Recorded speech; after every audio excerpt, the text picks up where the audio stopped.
Welcome back to the show, everybody. Check out this headline. Ripple XRP, the turning point has come. And I believe I'm going to show you the evidence of that right now. Somebody roll that beautiful intro.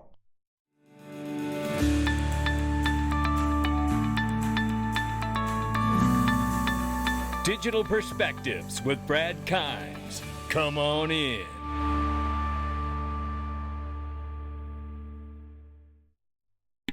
Welcome back to the show, everybody. You can follow me on Twitter at Dig Perspectives at the top of the screen, and everything that we're talking about here today.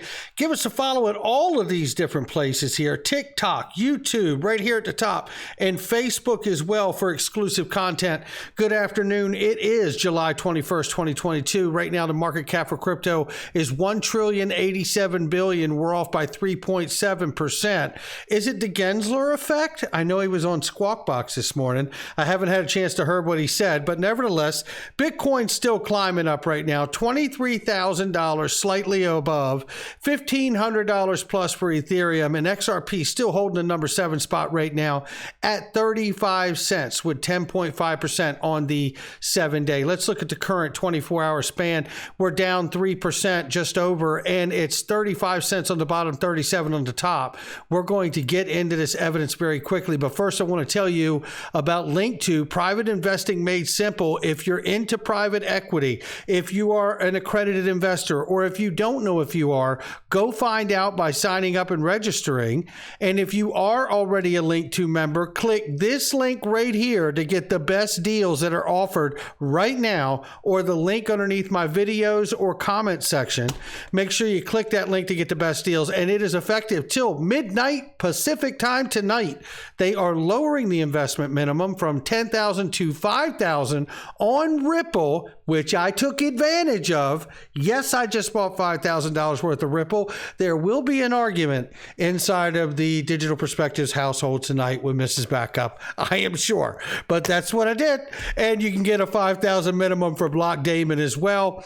Our two favorite blockchain infrastructure companies invest in both and receive $1,000 in Link2 bucks to use as savings on the next investment. Make sure you click the link underneath the video for those best specials and deals.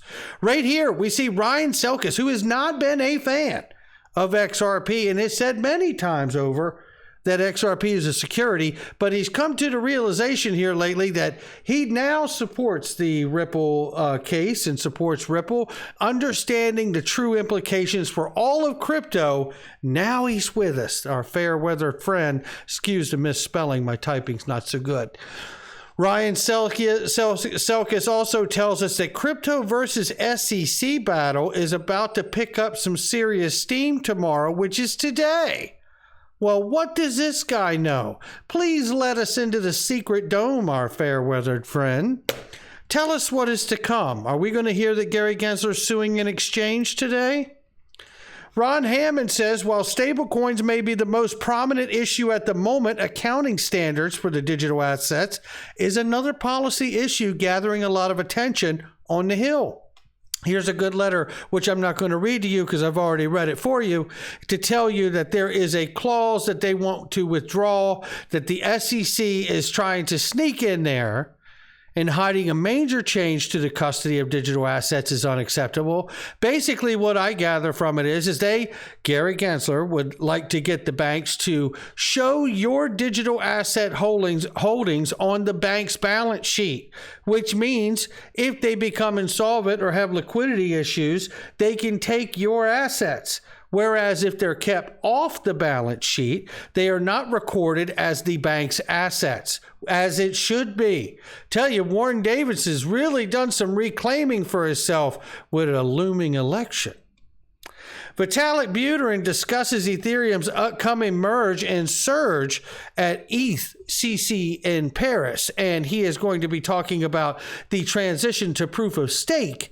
And there will also be in another couple weeks a event where David Schwartz and Vitalik Buterin will be the keynote speakers, or at least two of them will bring you that as it comes. And I want to show you this. Stay with me. because this is where I believe we're going to witness the evidence that is, in fact, the turning point. And in fact, let me do this because I think it's best to start right here. Dilip Rao, former executive for Ripple, back in 2018, said it best. Let's hear this quick clip where he lays it all out for us about how the turning point will come. Take a listen. The validation of transactions is through, consensus. So the use of XRP is probably threefold. I guess I told you about two of them already, as a substitute for Nostros, as a bridge currency. And initially, it was also a mechanism to stop denial of service attacks on the network.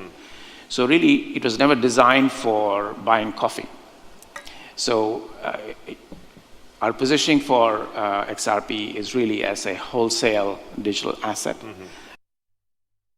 And we're licensed to sell that out of a fund that we have in New York as exactly that, for that purpose. So there you have that part. Not designed for coffee. It's for wholesale financial institutional use. That's the goal. Remember, we're in the middle of a court case to define what this is. There are no criminal charges in this case. It is about what this asset is. That's what the SEC versus Ripple case is about. And yes, I believe it was absolutely used as a weapon in the beginning of this as well.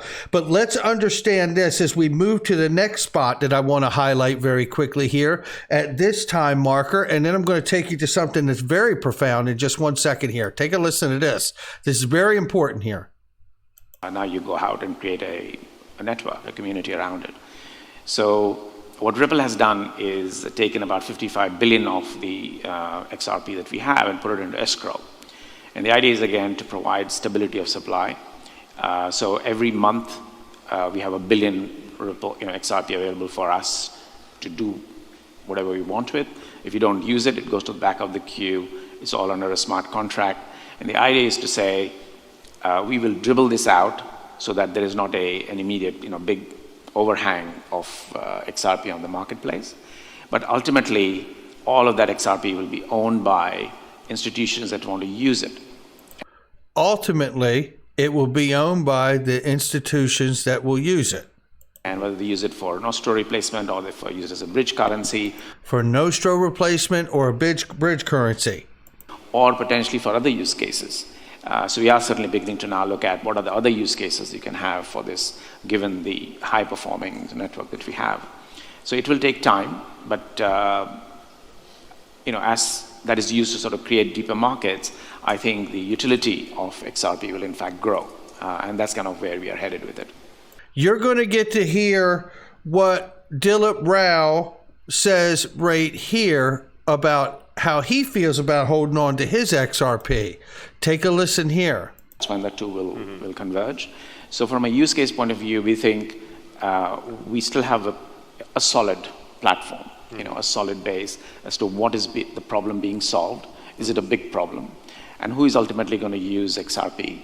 And in our case, we think it's going to be financial institutions, or it's going to be market makers who want to come in and play in that business. And it's a huge, as I mentioned, a $27 trillion base that is there today. So if you go by that, I'm not selling my XRP. Pivoting away and turning away from retail. Listen to this is the strategy. It's okay. Look, I love Ripple. I love owning Ripple shares. I love owning XRP as well. But we need to understand what the ultimate goal is and where we align as investors versus where we align with them and their objective as a company and the ultimate use of their entire suite of products and the complement of something like XRP. Take a listen. To Dilip, this question comes from the audience. Many people are using cryptos just to buy and sell and make quick gains out of it. Does it hurt the growth of cryptocurrencies, that usage for a quick buck? He's talking about retail. So it's kind of chicken and egg. You have to create a marketplace. And right now we have about 150, 200 exchanges around the world that trade in XRP. A lot of it, as you say, is very shallow trading by individuals. And that is not the use case that we are pursuing. What we are pursuing is the use of XRP as a financial asset by sophisticated institutions as a bridging mechanism. So does this hurt or harm? Well, it creates a lot of noise. And we certainly don't want that much noise, but we're waiting. And for example, this last quarter, the bulk of XRP sales were to institutional investors. And as this transitions away from retail to institutions, we'll start to use it for wholesale, financial usage. That's when the turning point will come. That's when the turning point will come. Now, that is a very, very powerful clip. And I think when you think about that in 2018, and he tells you in there that he's not selling his XRP, by the way, and he's not buying coffee with it.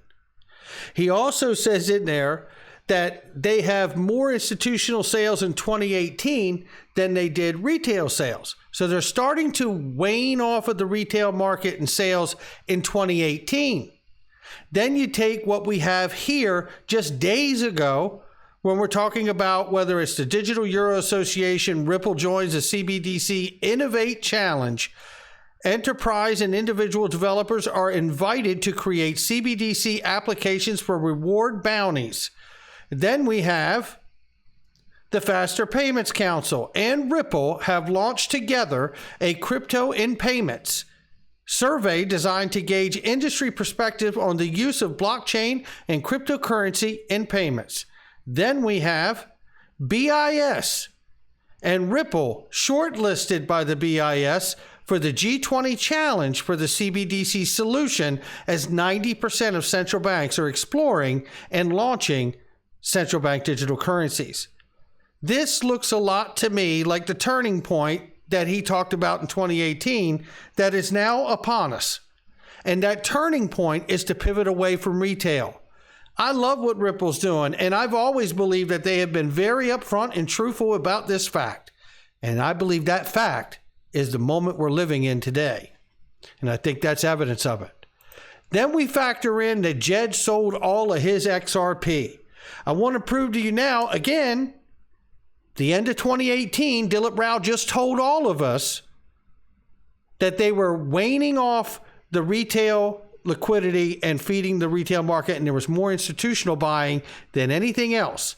Then by Q4 of 2019, we saw this.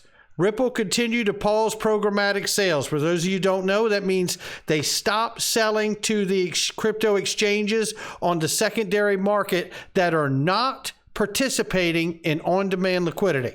That's what that means. Then to prove even more, in Q2 of 2020, they double down and tell us again, as more financial institutions leverage RippleNet's on-demand liquidity, more liquidity is added into XRP market. That said, Ripple has been a buyer in the secondary market and may continue to undertake purchases in the future at market prices. They're admitting now that we are a buyer of XRP the way any other market maker would be, and we're buying it back off of the exchanges, for which they say, right here, they tell us that OTC only, giving programmatic pause. Again, admitting zero programmatic sales, Q1 and Q2 of 2020. This is showing, again, no sales to the secondary market for crypto exchanges that are not OTC partners getting it for RippleNet's on-demand liquidity. Then we see the consistency again in Q3 of 2021. They show us here, as is the case since Q4 2019, Ripple did not conduct programmatic sales this quarter to any of the crypto exchanges for retail investors like you and me. The answer is zero. Then we have the most recent Q1 report from this year, where they tell us again, Ripple has continued to engage in sales related to on-demand liquidity as these volumes have ramped up substantially as Ripple's ODL business expanded as well, as has been the case since Q4 2019. Ripple did not conduct any programmatic sales in Q4.